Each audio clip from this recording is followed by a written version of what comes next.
Folks, we're back. This is Scotty Roberts, and I have, of course, my cohort, John Ward, who is not on the deck of his dahabeah floating on the Nile River near Luxor, Egypt. John, you're in Sweden, right? I am indeed. Wonderful, beautiful, rainy, windy, thundery, lightning Sweden. I suppose it's got to be a change to be walking to the marketplace and seeing all blonde heads and blue eyes as opposed to all your Egyptian neighbors. Just a tad. Just a tad. It does turn one's head. I suppose. Well, we have got... One has to avert one's eyes. I'm averting my eyes, O Lord. That's my Monty Python for the day. So we have got a wonderful guest with us. His name is Timothy Freke. Timothy is somebody whose work I have followed for a long time.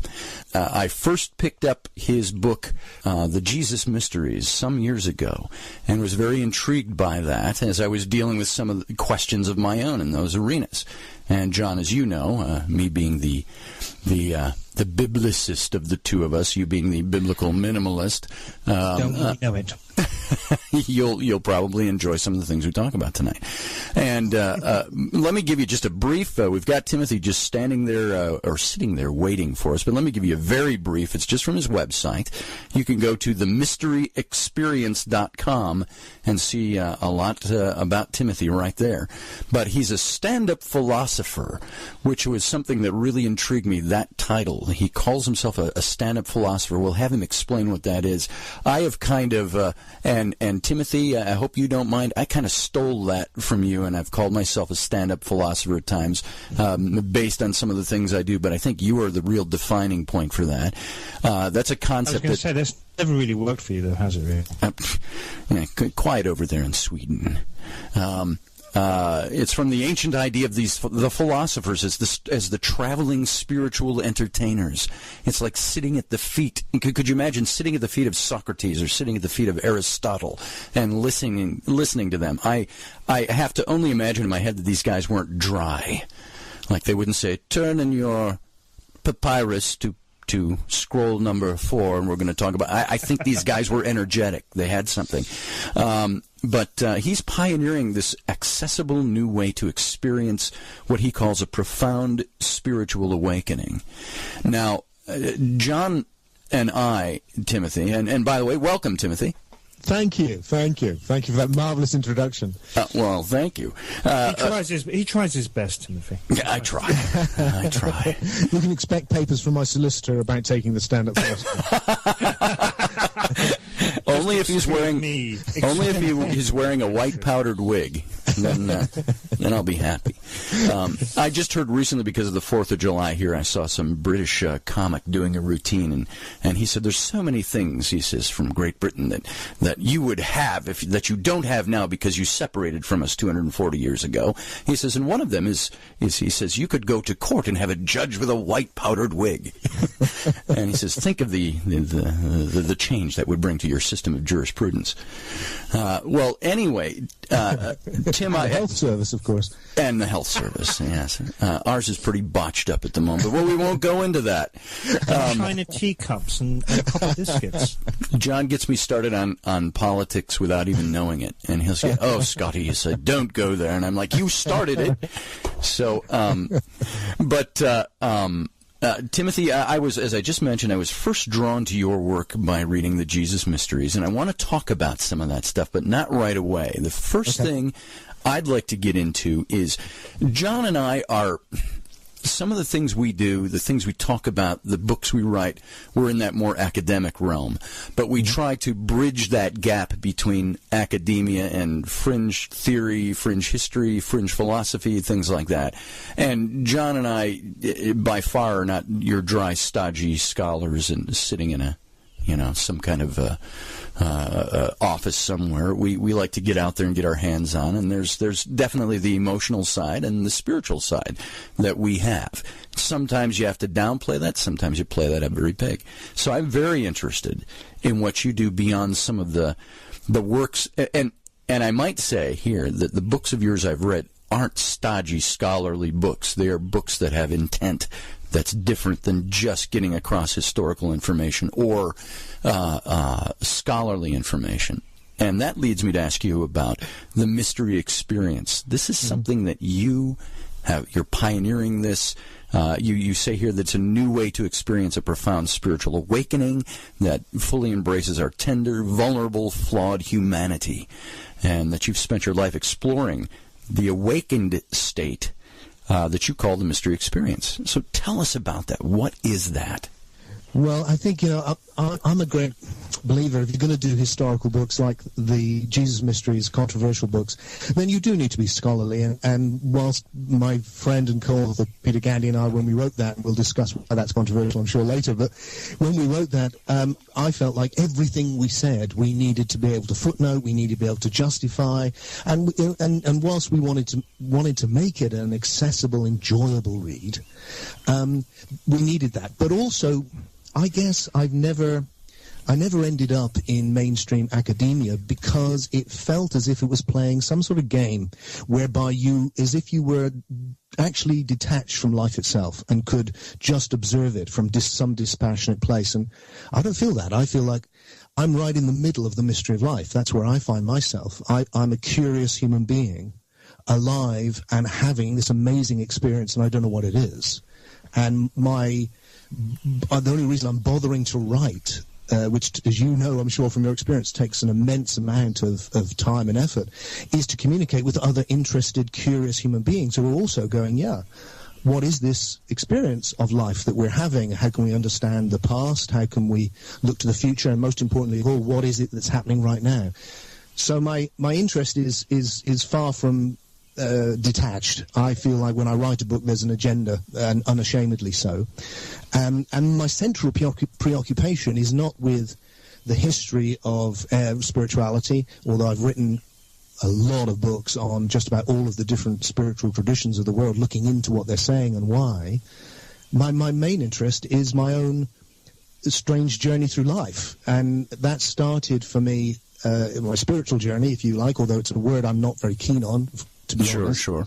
But that journey, which gets called spiritual, started for me when I was very young, when I was 12 years old, with a spontaneous awakening, what would be called an awakening, and a change of state. And from that moment on, my major interest in life has been, what the hell is this other state that human beings can enter and which I can enter?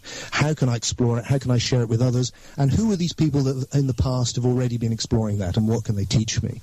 And all of the books on Christianity, and indeed Hinduism and Buddhism and Sufism and shamanism, and all of my personal explorations through those in a very practical way as well, has been about this other state, which people call being awake, because it just feels like you're more awake. Something that I've said about the things that John and I are engaged in here, with Intrepid magazine, with Paradigm Symposiums, with the books that we write, the things that we do.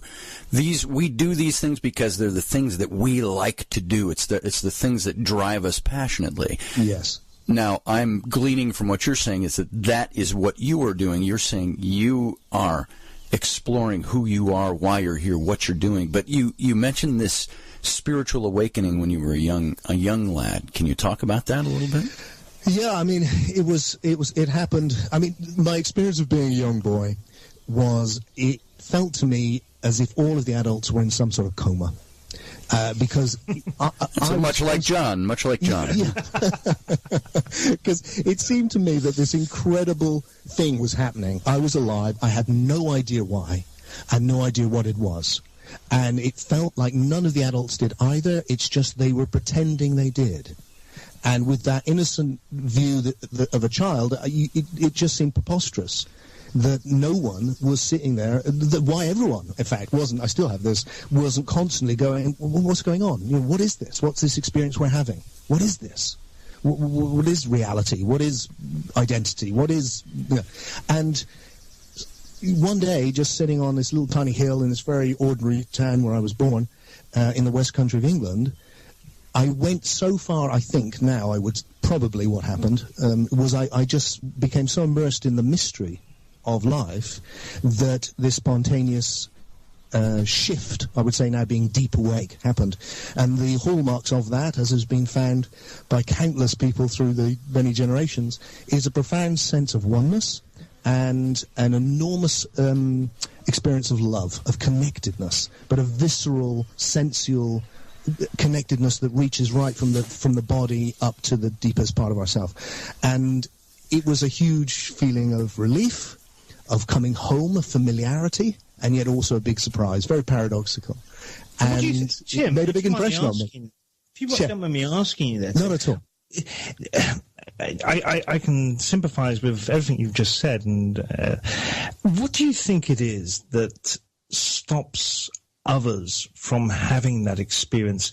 And what I mean by that, let me just try and clarify that, in the way in which they probably are having that experience, but there's something inherent either around them in their own environment or their upbringing or consciously happening or subconsciously happening that prevents them from experiencing that experience. It's as if it's filed away, and so one cannot experience it anymore, or even understand what it is. It's just not acknowledged. Yes, you're absolutely right, and I think there's a lot could be said in the answer, but I think the one of the big things is that we become so immersed in a story about who we are and what life is, and often unconsciously. So we're immersed often just in the story which happens to be the hegemony of our time. It happens to be the story that everyone else is telling. Usually that is the case. So we don't even know that it's a story. We just think it's common sense. The fact that our ancestors believe something completely different, we don't even know that often. That we're in a story, and that prevents us seeing the most obvious thing, which is why, as a stand-up philosopher, one of the things which I see myself doing, which is so silly. The same as Scotty.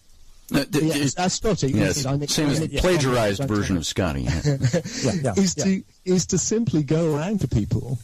I feel like, I'll come up behind people and whisper, have you noticed life's a mystery?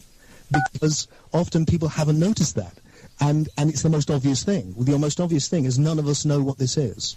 Well, that's the most obvious thing. And when you see that, consciousness changes. So in answer to your question, John, I feel like what often happens is we don't see it because we're so caught up in the concepts, our ideas about... ideas are great, don't get me wrong, but we're so lost in them we don't see through them to the reality of the mystery. And then when it does happen... Conditioning, yes. But when it does happen, when we do see through, and like you said, people are having this experience all the time, it becomes very easy afterwards to lose it. So that I see people a lot have very profound awakenings, and then within a very short period it's easy to lose it because you need to keep revisiting it, like anything. And it consumes my experience. I don't know what yours is, but if I, even though this is a kind of an exaggeration, but when I'm at my most immersed in kind of common sense reality, this state of being awake and oneness and love can all sound like airy-fairy mumbo-jumbo. When I'm most deep awake, the normal everyday sense seems unreal. And wherever you stand, the other can seem unreal. And learning to be able to stand in both, so you see the reality of both, takes quite a bit of journeying to achieve. Well, that's like something that's something I've noticed too. I've always put it into the context of like this. If you boil it down to, the basics around me. I live in American culture, obviously, but people go from their day to day. From they get up in the morning, have their pot of coffee, and sorry, that's me, pot of coffee. They have their cup of coffee. They go to work. They come home. They mow the grass. They watch television. They do their sports on the weekends. Go camping in the summer. But they go through these routines of life. And many people that I know don't even pause to think about anything beyond that. This is their existence. This is what they do. And John and I talk about this stuff an awful lot when we're together, when we're traveling, when we're doing our stuff. Is there's something more than what we're experiencing on the surface, and there's something more even than our religious backgrounds. I was in, as all our listeners know, and I've said before, I was very Baptist and very traditional, fundamental Christian evangelical circles in the earlier part of my life, and we did that by rote, and there was no real awake there, if you will, to use your words. Yeah. There was the do it because this is what we do.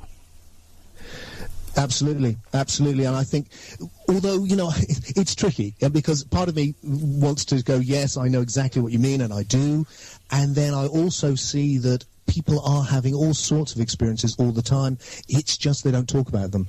And one of the reasons for that is because no one else is. And so what happens is that people are having numinous experiences. I mean, life comes and gets you, I think. Death comes and gets you. Suffering comes and gets you. Things happen which sooner or later force you out of that numbness that we think of as normal, and force us to respond in some way. I worked with people who were dying for a while in my life, and I've been around death a lot, and I see that, when something will touch you sooner or later, and you see the mystery. The question is, do you become terrified and therefore withdraw, or do you open out to it, and that's when these other states can happen. Do you think most people see those things and have no concept of how they should react, and therefore that's why they retreat? The mystery is, I don't know anything about what's going on here. My father died. I have no idea why that happened, or where he's going, or what's going on, and they retreat into grief. But that's all the further they can take it. They may get those deeper thoughts about what's going on around us. There's more to this world than what we experience, but many people just will not tap into that. Yes, and I think part of what I'm attempting to do in my own little life through my books and my teaching is to offer a way which I'm trying to create as best I can, which draws on the wisdom of the world as human wisdom, not as any particular tradition, and also finds a new vocabulary to go, look, it's okay to be an explorer. You don't have to go to a great guru. You don't have to play a game. You don't have to go to some dogma. You can just be honest with what we find. And if we do that, the numinous, if you like, of life, the depths of life do reveal themselves. And what I see I do these gatherings, I call them retreats for want of a better word, where we get together for a weekend. I do them all over the world. And what I see is I get such a interesting bunch of different types of people, and nearly everyone can directly experience this awakening. And when they do, you know it for yourself. Now, there's a term you used when I was looking at some of your information on the Mystery Experience site, where you talk about, correct my terminology, I'm trying to remember the phrase you used. It's this awakening that's with you. It's like that conscious awake while you're there. It's not going into trance. It's not meditating. It's something that's with you all the time. What did you call that? It's that... I'm trying to find it on your website as I'm talking about it. Say that again. Describe that again, Scotty. It's that you encapsulated it I think in two words. It's this being awake, this being there kind of thing. That this isn't something that you take into this transcendental realm. It's something that's with you. It's here. It's active. Absolutely. I mean, for me, the philosophy that I've been trying to develop is one which I call paralogical. Because what I'm looking at doing is developing a way of thinking about reality based on an understanding that life is by its very nature paradoxical. And what that leads me to is a new way of approaching spirituality, which isn't about rejecting our humanity to achieve our divinity, to use old language. It's about going, look, we're both of those. What I am here meeting you, to put it on a very, one image, I am the universe and I am Tim. As Tim meeting the universe as Scotty and the universe as John. What else could we be? If we just meet on the surface, we're just these separate individuals, and that's powerful and interesting. But if we sink backwards into our deeper identity, there's a profound sense of oneness which arises, and we can meet in both of those. So it's not either this or that, it's both this and that. Okay. Jim, do you mind if I come in here? I know we're did that make sense? I'm aware that made a lot of sense. Perfect sense. I want to probe it a little differently, but let me let John try to get a word in. I just wanted to voice. Do you think there's a danger out there? And thankfully, I've been through your website and listened to what you've said. Even just in the past 20 minutes, I've already made my conclusions with regards to this, and so I'm not casting any dispersions here. But do you think there's a danger out there with these kind of guristic spiritual gurus who try to tap into this awakening? And I know we're all three of us are now speaking from the same page. We all understand what we're talking about here. But do you think there is a problem out there, and it is being taken advantage of, especially now during this particular time that we're going through at the moment, where there is more of a conscious awakening, if I can use those kind of new agey words. But do you think there is a problem out there with these gurus? Yes, massive. I hate it. I don't feel. I feel, wherever I go, I'm going to end up a maverick just because it's my nature. So I don't like being in spiritual circles. I don't feel at home amongst, often when, if I'm ended up presenting, I feel much more, with a conference or something, I feel much more resonance with the audience than I do the other speakers. Not because I don't like them as individuals, they're often lovely. It's just because I see games being played, and I'm not just interested. I started this when I was 12. I'm now 55. I've seen a lot, and it's just boring. And what I'm interested in is something which is much more authentic than that. And I want to meet other people who are also looking authentically. Now, the problem that you have, I think, is that wherever you look in life, you get this ambivalence. That's part of the paradox. So in spirituality, at its best, you get something which is very raw, very real, and very deep. At its worst, you get something which is preposterous. Which is full of itself and really is just going to have the opposite effect to which it's designed. But you also get that in science. At its very best, you get something which is thorough and deep and authentic, and its worst, you get something which is hubristic, narrow, and reductionist. I guess it's with everything. Good answer. Oh, very good answer. And I think that's probably a good time, a good place to go out to our break for this first half hour with Timothy Freke. Folks, you are listening to Timothy Freke from TheMysteryExperience.com. Go check out his website, and you can see some of his books. We're going to come back after about, 4 minutes or so after this break, right here on the Intrepid radio program.